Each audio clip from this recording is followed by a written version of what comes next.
গণপ্রজাতন্ত্রী বাংলাদেশ সরকার কর্তৃক ঘোষিত তিস্তা মহাপরিকল্পনার কাজ অন্তর্বর্তীকালীন সরকারের মেয়াদকালে ডিসেম্বর ২০২৫ খ্রিস্টাব্দের শুভ উদ্বোধনের লক্ষ্যে সমাবেশ ও নদীপথে আলোর মিছিল অনুষ্ঠিত হয় ৬ই সেপ্টেম্বর ডালিয়া তিস্তা ব্যারেজ সংলগ্ন। এতে ডিমলা, ডোমার, লালমনিরহাট, হাতীবান্ধা ও জলঢাকা উপজেলা থেকে উৎসুক তিস্তাপাড়ের মানুষ নৌকায় করে আসেন ও সমাবেশটি সাফল্যমণ্ডিত করেন। অপরদিকে জলঢাকা উপজেলা থেকে শৌলমারী ইউনিয়ন এর লাবলুর রহমানের নেতৃত্বে প্রায় ৪০টি নৌকায় কৈমারী, শৌলমারী, দাওয়াবাড়ি ও গোলমুন্ডা থেকে মানুষ এই সভাটিতে যোগদান করেন। এতে নৌকা মিছিলে বাউল শিল্পী তিস্তা নদীর গান বলেন ও শ্রোতাদেরকে উৎসাহিত করেন। বিস্তারিত দেখুন মোহাম্মদ রাজওয়ানের শহীদের ভিডিও চিত্র ও প্রতিবেদনে।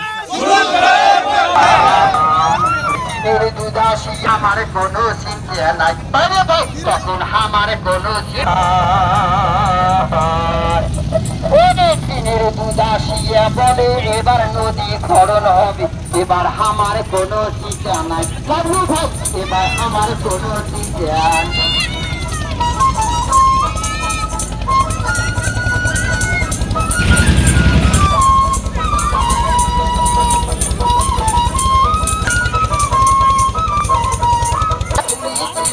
আমার করুণার জীব আবার কেউ তোমারে ডাকছে ভগবান, ওরে গড বলে কেউ করছে আহ্বান, আবার খোদা কেউ জুহুদা কেউ কয় পাখিয়ান, গেলাম জনম ভৈরা মুখস্থ গান, জনম ভৈরা মুখস্থ গান, মুখ বলা টিয়া পাখি, জানিতে চাই দয়াল তোমার আসল নামটা কি, বলো জানিতে চাই দয়াল তোমার আসল নামটা কি।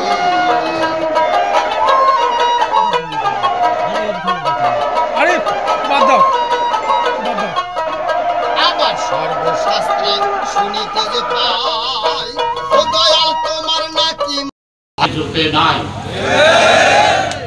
পাকিস্তানের উপরে বৈষম্যের মধ্যে লড়াই করেছি, এখন দেখছি ৫৭ বছর স্বাধীনতার পরে ৫৩ বছরে পাকিস্তানের চেয়েও বড় বৈষম্যের শিকার আমরা। সাম্য, মানবিক মর্যাদা, ন্যায় বিচারের কথা সবাই বলেন, কিন্তু আমাদের ভাগ্যে সাম্য জোটে না, মানবিক ন্যায় বিচার জোটে না, ন্যায্যতাও জোটে না। আজকে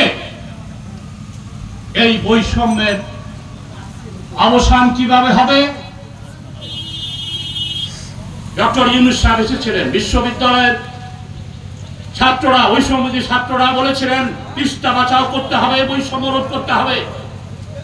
এই সরকারের আমলেও ৩৭টি এথনিক সভা হয়েছে। চট্টগ্রামে বরাদ্দ হচ্ছে ৫০,০০০ কোটি টাকা মেগা প্রজেক্ট সহ, ঢাকায় হয়েছে, দক্ষিণবঙ্গে হয়েছে, আমাদের ভাগ্যে জুটেছে মাত্র ১৩৫ কোটি টাকা। ছাত্ররা, আমাদের ছাত্ররা রংপুরে মিছিল করেছে, লাশ লাগলে লাশে, এই বৈষম্য আমরা মানতে করতে দেব না। আমাদের এই বৈষম্যবিরোধী ছাত্ররা তারাই স্লোগান তুলেছে। ইউনূস সাহেব বলেছিলেন ছাত্রদের ১ নম্বর জেলা করবো, এটাকে দরিদ্র রাখবো না, কিন্তু কি দেখছি বাজেটে কোনো বরাদ্দ নাই। চীন, ভারত, নেপাল, ভুটান কোথাও আমাদের আজকে বাস্তবায়ন চাই।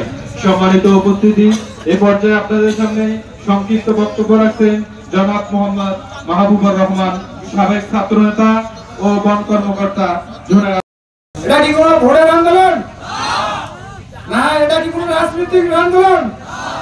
আমাদের আন্দোলন হলো আমাদের বৃহত্তর আন্দোলন, আমাদের আন্দোলন আমাদের সম্পদ উদ্ধারের আন্দোলন, আমাদের আন্দোলন বাচ্চাদের কবর দিয়েছে সে কবর উদ্ধারের আন্দোলন, আমাদের কোন রাজনৈতিক আন্দোলন না।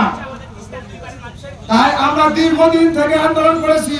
এই আন্দোলন কি ব্যর্থ দেবেন? আমাদের আন্দোলন আজকে যুগ যুগান্তর ধরে, এই আন্দোলনকে আপনারা ব্যর্থ দিতে দেবেন, কথা বলেন না কেন? যদি ব্যথা দিতে না আগান, তাহলে কথা দিয়েছে, ঘোষণা দিয়েছে সরকার, আমাদের এই 30টা ডিসেম্বরে উদ্বোধন করবে এবং করতে হবে। আমরা এই 30টা তীরবর্তীতে আমরা 5টা জেলা, আপনারা জানেন সবাই, 5টা জেলা আমাদের এই 30টা বর্তীর মধ্যে। আমরা একটা ডিস্ট্রিক্টে হলে বাংলাদেশের সংখ্যা বড়, এই 30টা ভূগোল আমরা যদি জনগণ দিয়ে ধরি তাও আমরা সংখ্যা বড়োর মধ্যে পড়ি না। তা আমরা কেন সারা বছর ওই দক্ষিণবঙ্গের খবর করব? বহুত পড়েছি, ওরা যেন আমাদের খবর পড়ে। 30টা আমাদের উত্তরবঙ্গের মধ্যে শুধু একটাই মহাপ্রকল্প, সেটা হলো 30টা। এই 30টা মহাপ্রকল্প আর পিছিয়ে যেতে দেব না। যদি কোনো মেসেজ পেছায়, তাহলে আমরা 30টাবাসী সজাগ, প্রয়োজন হলে আমরা নিজে সেখানে যেতে হবে, আমরা সেখানে যাব। এই 5টা জেলা আমরা ট্যাক্স দেওয়া বন্ধ করবো। আমরা ট্যাক্স দেই। আর একটা কথা বলি, আমরা দেখি নাই, শুনেছি পাকিস্তান আমলে আমাদের বাংলাদেশে আর আমাদের পূর্ব পাকিস্তানে উষার চালু হতো, এখানে চিনি বাংলাতো, আর এই চিনি একটা ছিলের জন্য পাকিস্তানে গেত। পাকিস্তানের লোকেরা খাইতো 12 আনা চিনির কেজি, আর আমরা খাইতাম 1.5 টাকা। ঠিক না ঠিক? আজকে আমাদের কাছে সেটা হয়েছে, আমরা ভুট্টা চাষ করি, আমরা ফিট খামার চাষ করি, আমরা এই ফিট কিনি, আমাদের ভুট্টা ওই ঢাকা যায়, ওই যে আমরা চট্টগ্রাম যায় মেলে, আমাদের ওই ভুট্টাতে কেজিতে 2-2.5-3 টাকা খরচ হয়। আবার ফিটটা নিয়ে আসতো আমাদের 2.5-3 টাকা খরচ হয়ে যায়। কিন্তু এই 30টা মহাপ্রকল্প যদি বাস্তবায়ন করে মেল কারখানা যদি দেয়, তাহলে আমরা কেজি প্রতি 5 টাকা আমরা সাশ্রয় পাবো। আমরা এই বৈষম্য শিকার আর থাকতে চাই না। বৈষম্য হটাও, 30টা বাঁচাও। 30টার কাজ কথা দিয়েছেন করতে হবে। আর 30টার ছাত্র আন্দোলনের প্ল্যাটফর্ম থেকে আমরা এই যে অন্তর্বর্তী সরকার, তাদেরকে একটি সুযোগ দিয়েছি।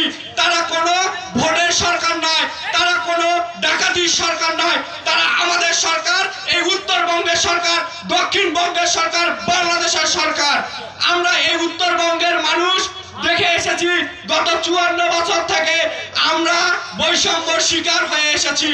আমরা উত্তরবঙ্গের মানুষ সেই বৈষম্য বিরোধী যারা এসেছেন, যে উপদেষ্টা মণ্ডলী, তাদেরকে জানিয়ে দিতে চাই, যদি ডিসেম্বরের মধ্যে যদি আমাদের এই মহাপরিকল্পনার কাজ শুরু না হয়, তাহলে আমরা এই উত্তরবঙ্গ ব্লকেট করে দিব ইনশাআল্লাহ। অনুষ্ঠানটি শেষ হলে সকলে মশাল মিছিল নিয়ে নৌকাযোগে চলে যান।